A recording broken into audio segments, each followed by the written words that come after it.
On a cold winter night in Arkansas, a young woman dialed 911 in absolute terror. Her voice shook as she told the dispatcher she was being followed. She begged for help. Then the line went dead. When police arrived at the location she'd given, Chelsea Woods was already gone. What happened in those final moments remains one of the most haunting mysteries in the natural state. Before we dive in, drop a comment and let us know where you're watching from. We'd love to hear from you. If you enjoy true crime stories like this, be sure to like the video, subscribe, turn on the notification bell, and share it with someone who'd love it too. Here on Cold Case Chronicle, we examine cases that refuse to fade from memory, cases where families still wait for answers, and cases where the truth remains frustratingly out of reach. We dig deep into the details that matter, the evidence that was found or overlooked, and the questions that continue to haunt everyone involved. Chelsea Woods was 21 years old in the winter of 2012. She lived in the small town of Forrest City, Arkansas, a community of roughly 15,000 people located about 40 miles west of Memphis, Tennessee. The town sits in St. Francis County, an area marked by agricultural land and tight-knit neighborhoods where people tend to know each other. It's the kind of place where strangers stand out and gossip travels fast. Friends describe Chelsea as outgoing and social. She had a young daughter who meant everything to her. Like many young mothers in small-town America, she balanced work, family responsibilities, and maintaining friendships. Her daily life seemed ordinary on the surface. Nothing about her routine suggested she was in immediate danger or planning to vanish. She had dreams and plans for the future, goals she wanted to accomplish, and a child she was devoted to raising. But beneath the surface of her everyday existence, there were complications. Chelsea had been involved in a relationship that had recently ended. Some who knew her said she'd been dealing with personal struggles in the weeks leading up to her disappearance. Whether these struggles played any role in what happened remains unclear. The end of relationships can create tension, especially in small communities where former partners continue to cross paths regularly. Chelsea was known around Forrest City. She'd grown up in the area and had connections throughout the community. People recognized her when she was out and about. She had family nearby who stayed involved in her life and her daughter's upbringing. By all accounts, she was a young woman trying to build a stable life despite whatever personal challenges she faced. January 14th, 2012 started like any other Saturday for Chelsea. She spent time with friends during the day. The weather was cold, typical for mid-January in eastern Arkansas. As evening approached, she made plans to meet up with people she knew. Exactly who she was with and where she went that night has been pieced together through witness statements and phone records, though gaps remain in the timeline. What is certain is that sometime late that night or in the early hours of January 15th, Chelsea became frightened. Witnesses later reported seeing her in various locations around Forrest City that evening. Some said she seemed fine, laughing and talking normally. Others noticed she appeared anxious or upset, though they couldn't pinpoint exactly what was wrong. The shift in her demeanor suggests something happened that night, some interaction or incident that triggered genuine fear. Then, at approximately 3:30 in the morning on January 15th, Chelsea made the call that would become the centerpiece of this mystery. She dialed 911 from her cell phone. The dispatcher who answered heard panic in Chelsea's voice immediately. This wasn't a routine call. This wasn't someone asking for directions or reporting a minor problem. This was a young woman in serious distress. Chelsea told the dispatcher she was being followed. She said she felt unsafe. She needed help right away. The dispatcher tried to keep her calm while gathering information about her location. Chelsea said she was near a specific area of Forrest City. She was moving, possibly in a vehicle or on foot. The details were rushed and fragmented. When someone is scared and moving, getting precise information becomes challenging. The dispatcher did everything by the book, staying on the line and trying to pinpoint Chelsea's exact position to send officers. But then something happened. The call disconnected. Whether Chelsea hung up, whether her phone died, or whether something more sinister caused the line to cut remains unknown.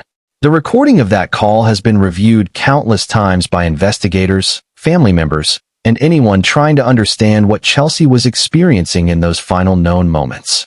Police were dispatched to the area Chelsea had described. They searched the streets. They looked for any sign of her or her vehicle. They drove through neighborhoods, checked parking lots, and scanned roads for any indication of where she might be. They found nothing. No Chelsea. No car. No evidence of a struggle. Just empty streets in the quiet darkness of a small Arkansas town.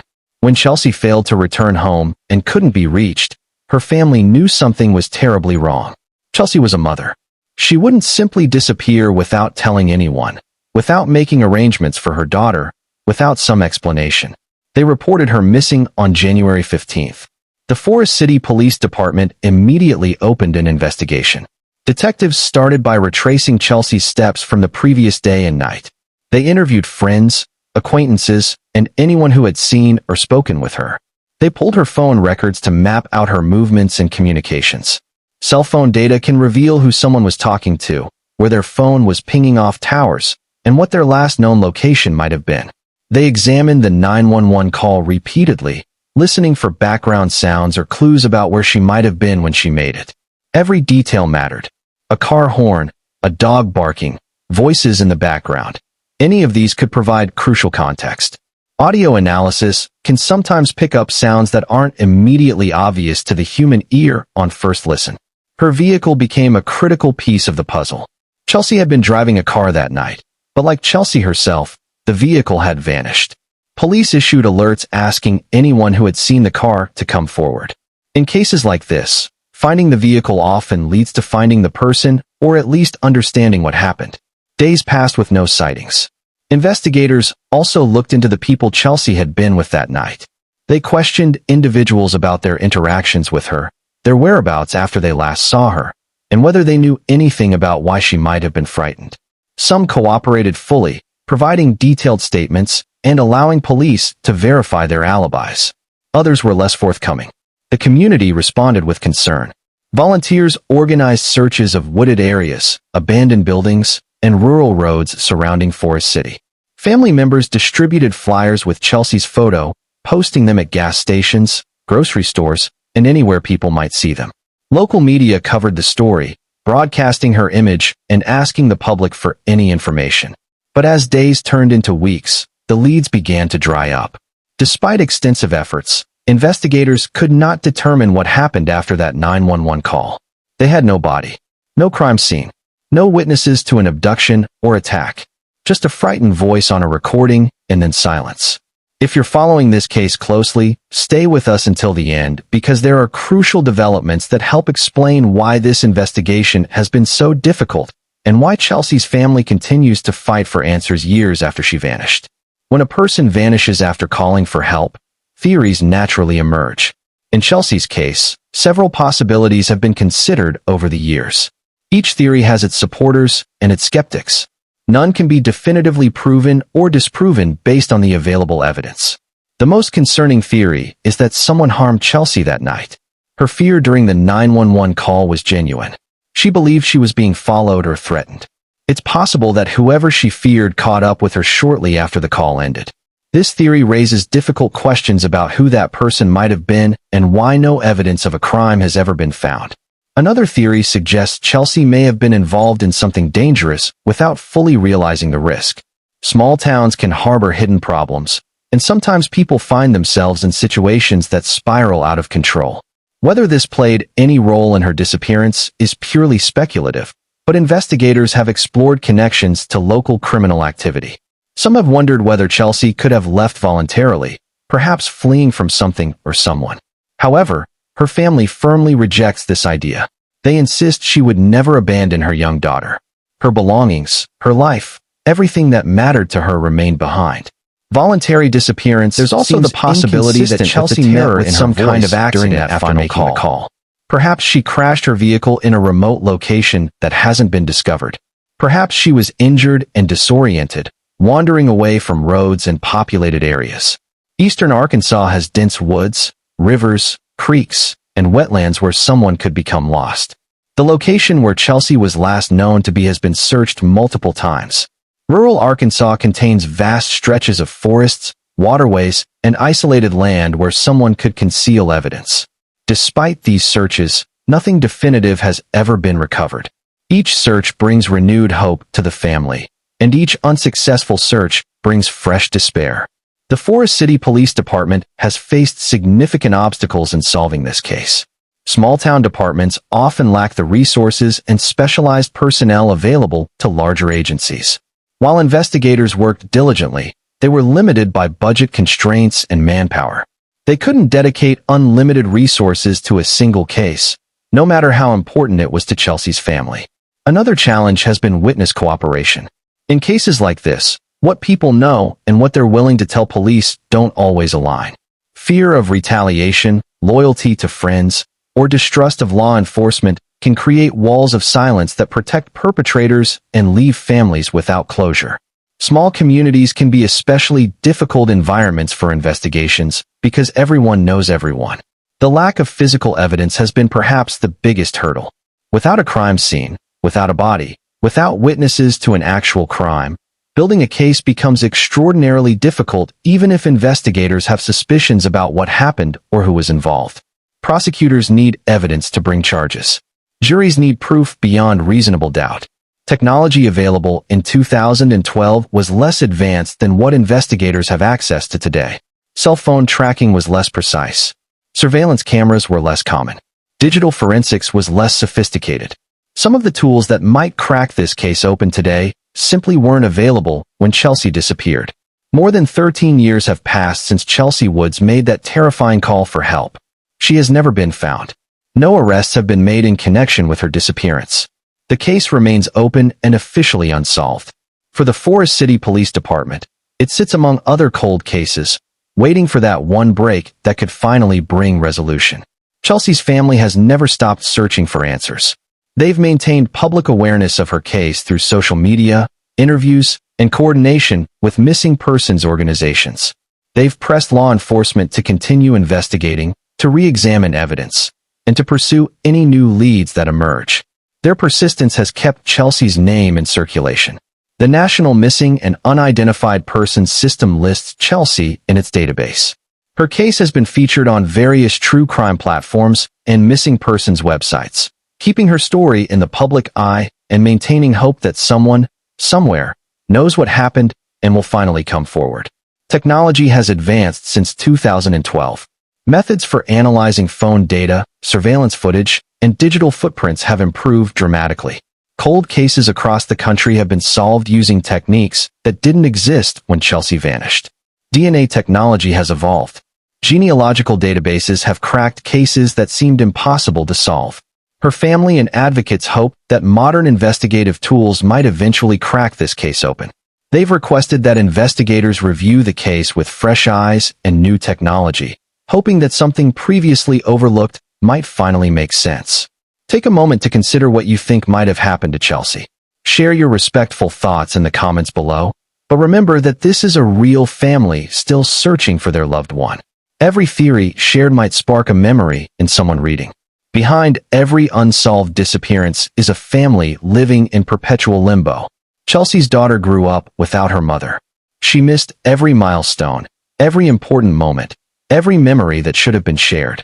Her parents, siblings, and loved ones have endured over a decade without answers, unable to grieve properly because they don't know for certain what happened. The community of Forrest City has also carried this weight. When someone disappears after calling for help, it raises uncomfortable questions about safety, about whether enough was done, about whether it could happen again. Residents wonder if there's a dangerous person among them, someone who has gotten away with something terrible. Chelsea's family has had to continue living while frozen in time. Birthdays pass. Holidays arrive. Life goes on around them, but they're stuck in January 2012, reliving that night over and over. They've had to explain to Chelsea's daughter why her mother isn't there, how to hold on to memories of someone who disappeared when she was so young. The emotional toll extends beyond immediate family. Friends who last saw Chelsea that night carry guilt, wondering if they should have noticed something, should have done something differently. First responders who searched for her that night still think about the case. The dispatcher who took her call likely replays that conversation. Chelsea Woods deserves justice. Her family deserves to know the truth. Someone out there holds information that could finally bring this case to a resolution. Whether that person is reading this now or will hear about it from someone who is, the time to speak is long overdue.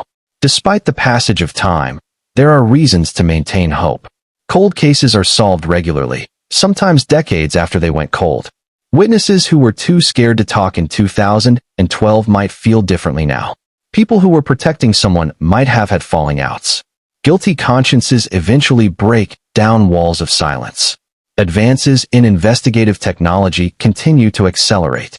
What seemed impossible to solve 5 years ago becomes solvable today. Departments across the country are revisiting old cases with new tools and getting results. There's no reason Chelsea's case couldn't be among them if the right resources are applied. Advocacy groups dedicated to missing persons have become more organized and effective. They provide support to families, keep cases in the public eye, and pressure law enforcement agencies to maintain focus on unsolved disappearances. Chelsea's family has connected with these organizations. Social media has created new avenues for spreading information.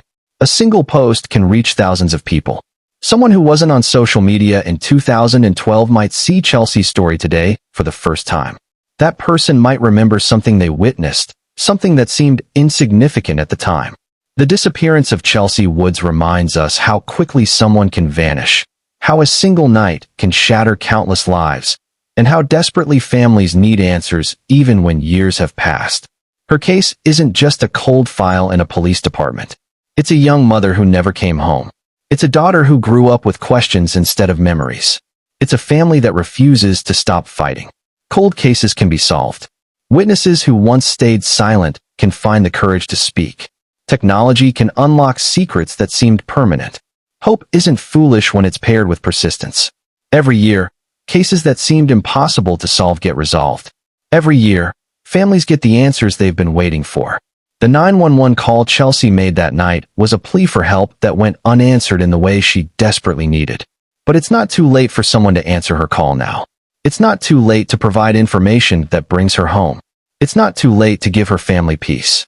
If you have any information about Chelsea Woods or what happened to her after that 911 call on January 15, 2012, please contact the Forrest City Police Department or your local law enforcement agency.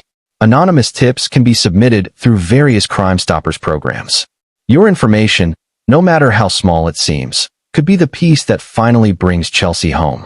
Like and subscribe for more cases like this. Every view and share helps keep unsolved cases visible and reminds investigators and the public that these families are still waiting, still hoping, and still fighting for truth.